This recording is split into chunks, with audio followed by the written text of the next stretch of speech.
आज की संदेश के लिए जब मैं तैयार हुआ है, 10 बातों को बोलने के लिए पवित्र आत्मा मेरे पास कहा है। जैसे एक सरकार अपना शासन क्षेत्र में जो नियमों को लागू करते हैं उसके समान जो है ये 10 बातें मैं आपको बोलना चाहता हूँ। आज दुनिया भर में जो मेरे बातों को सुनने वाला, जो अद्भुत छुटकारा जो पाना चाहते हैं, अभी तक जो चमत्कार नहीं देखा है, उनके लिए ऐसा ही कार्य होने वाला है। पवित्र आत्मा आज यही संदेश आपको देना चाहते हैं। और इस संदेश की ओर जैसे हम आगे बढ़ते हैं, आप सभी लोगों को यीशु मसीह के नाम से मैं अभिवादन करता हूं। जैसे मैंने कहा, हमारा परमेश्वर एक सरकार के समान कार्य करने वाले हैं। उत्पत्ति की पुस्तक 1 अध्याय की 3 आयत में परमेश्वर ने कहा, उजियाला हो जाए। उनके मुंह से निकला हुआ एक आदेश, एक ऑर्डर, एक कमांड जैसे निकला है, वो एक अद्भुत कार्य में फॉर्म हो गया है। कुछ दिन पहले हमारे ऑफिस में प्रार्थना के साथ एक व्यक्ति ने आया है और उस समय वो एक संदेश सुन करके उसके द्वारा एक छुटकारा पाने के गवाही लेकर आया था।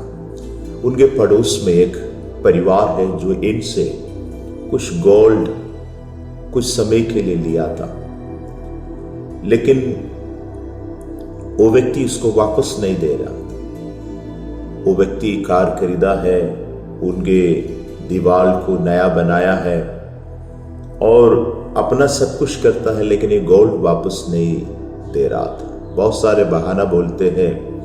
बहुत समय बीत गया है और ये लोग बहुत परेशान हुआ, अभी बातचीत भी बंद हो गया।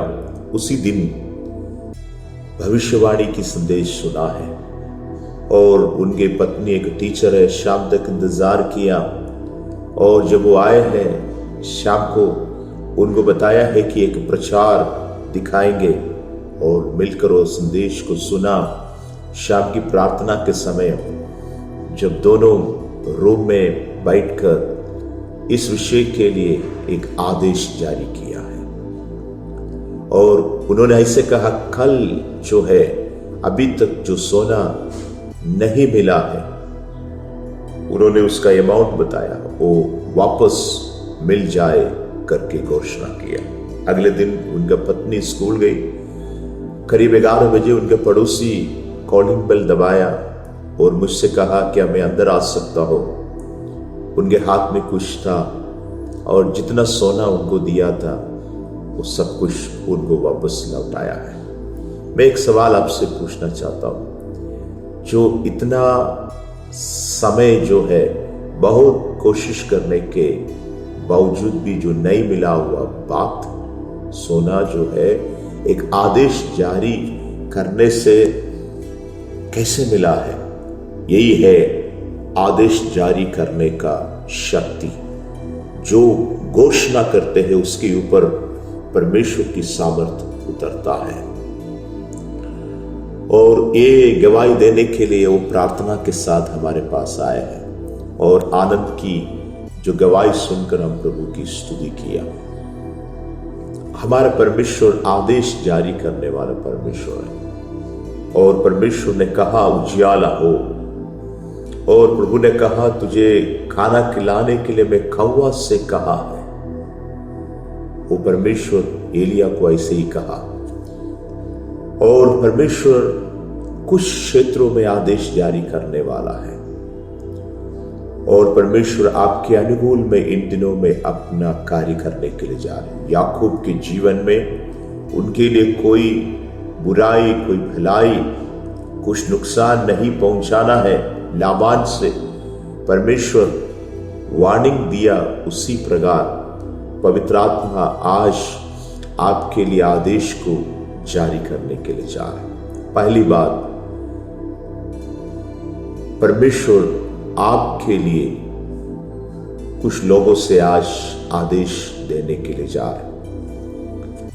परमेश्वर यही आदेश देंगे कि आपको कुछ मिल जाए जो आपको परेशान करते हैं। परमेश्वर उनको कहेंगे कि ऐसा ना करे, शांत रहे, और आपके जिंदगी में जो चीज नहीं है वो होने के लिए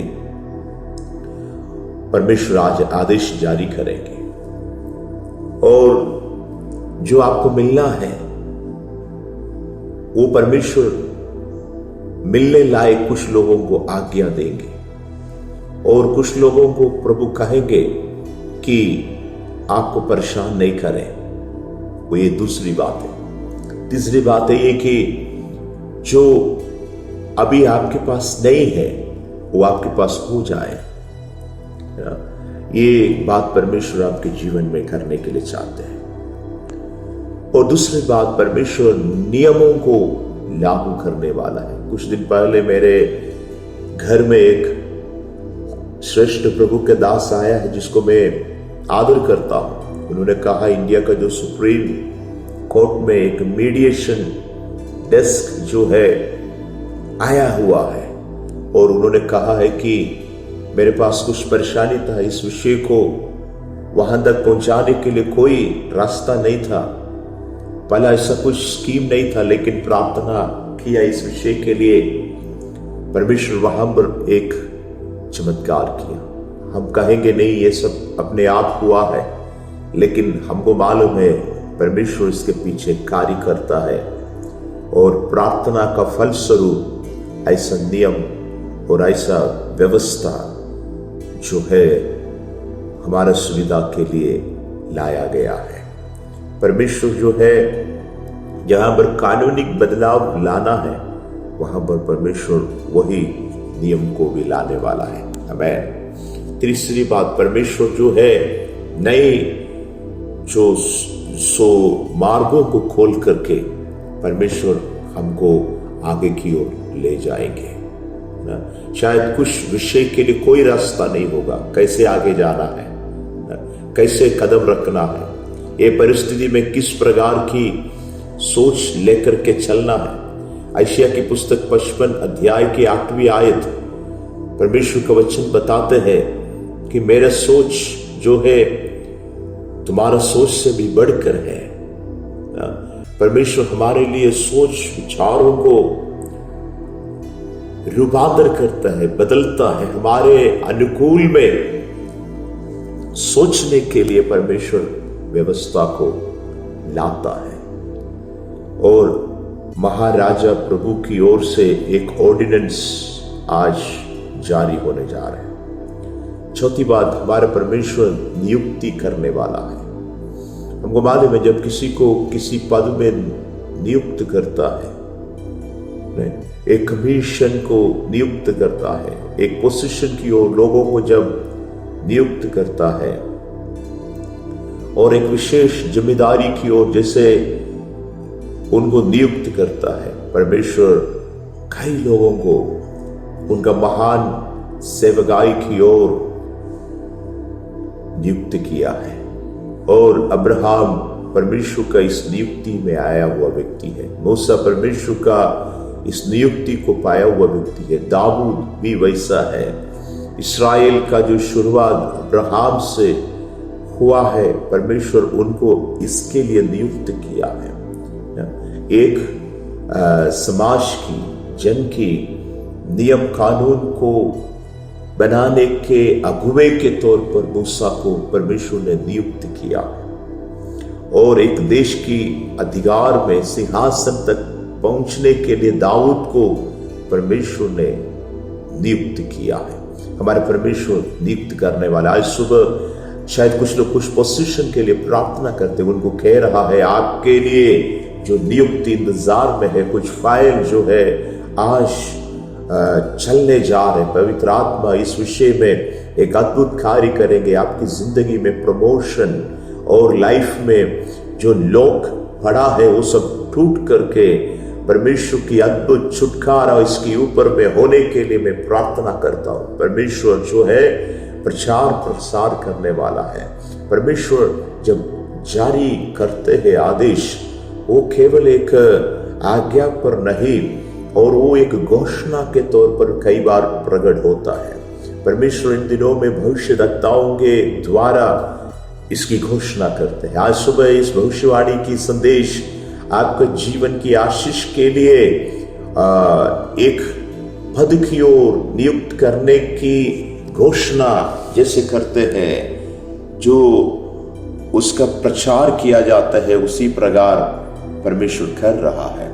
और परमेश्वर कह रहे जब आप आशीषित होंगे, जब मैं इस बातों को आपको देख करके जब भविष्यवाणी करता हूं, जब आप विश्वास करते हैं, परमेश्वर आपके लिए ये बात एक विशेष घोषणा के तौर पर लेकर आपको बाहर लाने वाला है। छठवीं बात यही है, परमेश्वर जो उनके आदेश को पालन करता है, पूरा करता है और जरूर वो आज्ञा को निकालता है और उसकी घोषणा करता है, लेकिन वो सब चीज कभी फालतू में नहीं जाते हैं और सब कुछ जो है वो लागू करेंगे।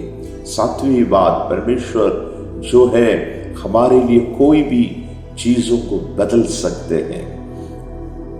और कुछ परिवारों में जो प्रार्थना के लिए जब लोग आते हैं, वे कई सारे टूटने के अनुभव से और श्राप की शिकार होकर हमारे पास आता है, लेकिन जैसे कुछ दिन बीत जाते हैं, वे आशीष होते हुए गवाही देने के लिए जब मंच पर खड़े होते हैं, हम परमेश्वर को आनंद के साथ स्तुति करते हैं। कारण यही है, परमेश्वर परिस्थिति को बदलकर नया जो अनुभव को लागू करता है और इसको देख करके हम परमेश्वर की स्तुति करते हैं।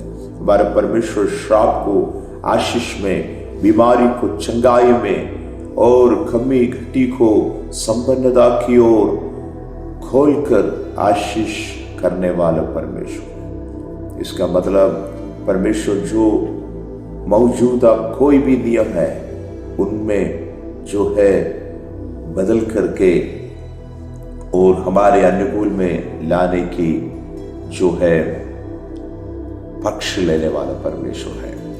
और आपके जीवन में कोई बड़ी समस्या अगर आपको परेशान करते हैं और आप उस विषय के लिए प्रभु से मांग रहा है, तो उसमें एक बदलाव होने के लिए जा रहा है। आठवीं बात यही है, हमारा परमेश्वर जो अपना कार्य आरंभ किया वो जरूर इसके ऊपर निरीक्षण करता है। और परमेश्वर एक दिन आदम से पूछा, आदम तू कहाँ है? और हाबिल कहाँ है करके काइन से पूछा। और परमेश्वर इसी प्रकार हमेशा खोजबीन करने वाला है और परमेश्वर उसके बदले में नया कार्य जरूर कर सकते, लेकिन ऐसा नहीं करना चाहते। एक जिम्मेदार व्यक्ति होने के नाते हम हर चीजों में अकाउंटेबल होना है करके परमेश्वर हमसे चाहते हैं। और परमेश्वर हमारे जीवन में छोटे बड़े सारे बातों में परमेश्वर के सामने हम अकाउंटेबल होना है, परमेश्वर यही चाहते हैं। और जीवन में कुछ भलाइयों को वापस लाने के लिए परमेश्वर आपके जीवन में इन दिनों में कार्य करने के लिए चाहते हैं। नवी बात यही है, परमेश्वर की ऑफिस का जो सिस्टम इस पृथ्वी पर भी कार्य कर रहे हैं, उसका नाम है कलीसिया। और ये परमेश्वर का इसी कार्य में और परमेश्वर आपको अपोस्तल लोग, भविष्यद्वक्ता लोग, प्रेरित लोग ऐसे नियुक्त किया सुसमाचार सुनाने के लिए। और आज कई लोगों के ऊपर में परमेश्वर का इस नियुक्ति की चादर गिरा हुआ है। आप परमेश्वर के कार्य के लिए खड़ा रहेगा तो परमेश्वर जरूर आपको उस विषय में प्रतिफल दे करके आपको ले जाने वाला परमेश्वर है। इसका पूरा रिस्पॉन्सिबिलिटी परमेश्वर आपका लेंगे। शायद आपका काम कलीसिया में एक कुर्सी डालने के लिए होगा, प्रचार करने के लिए होगा, गाना गाने के लिए होगा, कुछ भी हो उसी में आप विश्वास योग्य रहें। 10वीं बात यही है कि मेरा परमेश्वर जो है घोषणा करते हैं। जो लोग आपके बारे में बुराई की बातें करता है, परमेश्वर आपके बारे में सबके सामने आपके तरफ से बात करेंगे। 30 साल की उम्र में यॉर्दान नदी में जब यीशु मसीह बपतिस्मा ले रहा था, स्वर्ग से एक आवाज सुनाई, वो यही है कि ये मेरा प्रिय पुत्र है जिस पर मैं अति प्रसन्न हूं, है ना। मूसा के समान एक नम्र व्यक्ति को मैंने नहीं देखा है, दाऊद के समान मेरे हृदय के अनुसार चलने वालों को मैंने नहीं देखा है। कहने का मतलब आपके तरफ से परमेश्वर बात करेंगे। आइए हम आज प्रार्थना करेंगे। हमारे स्वर्गीय पिता, और आज जो परमेश्वर का कार्य करने का जो तरीका में एक जिम्मेदार व्यक्ति के समान परमेश्वर आप हमें इन दिनों में ले जाना चाहते, इसके लिए स्तुति करते हैं। और कई क्षेत्रों में प्रभु का महिमा देखने के लिए हमें सहायता करें। आपके बच्चों को मैं हृदय खोलकर आशीष करता हूँ।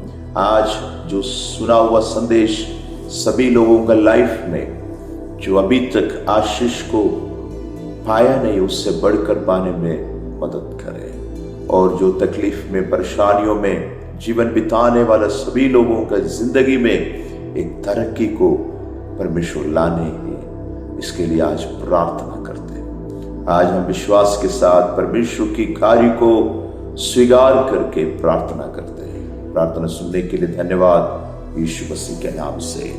रविवार को और शुक्रवार को कोटे मई हॉल में आराधना है, आप जरूर आए। आप अभी तक ये चैनल सब्सक्राइब नहीं किए, जरूर सब्सक्राइब करें। परमेश्वर आप सबको आशीष करे। आमीन।